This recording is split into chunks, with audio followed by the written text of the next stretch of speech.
Americans across North and South gather for Thanksgiving around tables laden with turkey and cranberries. Perhaps the biggest regional disagreement centers on stuffing versus dressing.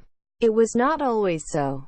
In the run-up to the Civil War, there was strong resistance in the South toward Thanksgiving itself, with the whole prospect of a showdown over the expansion of slavery.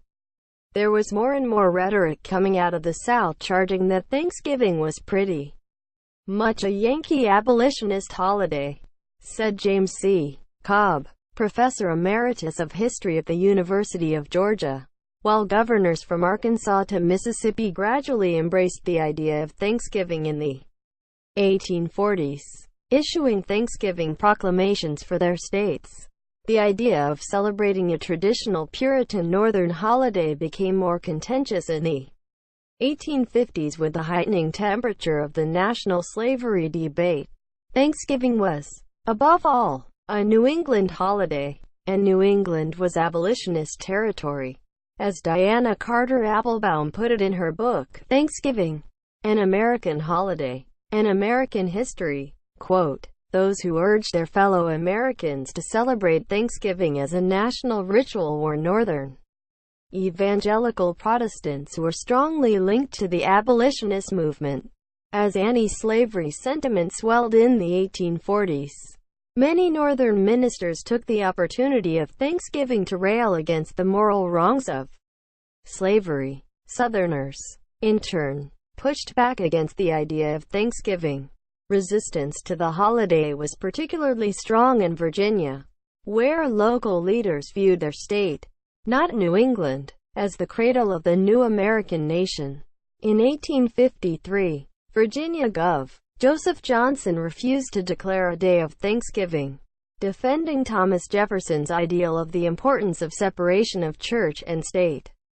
A few years later, his successor, Gov. Henry A. Wise, a slave owner, described Thanksgiving as a theatrical national claptrap that has aided other causes in setting thousands of pulpits to preaching Christian politics instead of humbly letting the carnal kingdom alone and preaching singly Christ crucified.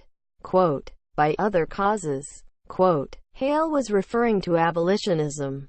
Resistance to Thanksgiving went beyond the slavery issue, stoking state rivalries in the young American nation. In this sense, it was part of a bigger 1850s push by Southern leaders to discourage Southerners from sending their kids north to Ivy League universities, subscribing to Northern publications, or hiring Yankee tutors for their children. Thanksgiving became part of that checklist of Northern ideas we could do without. Quote, Cobb said, Southerners would rethink the implications of Thanksgiving, simply because they were already more attuned to the idea that the South was dependent on the Northeast for manufactured goods and intellectual guidance. Quote, there were also differences of opinions about religious observance.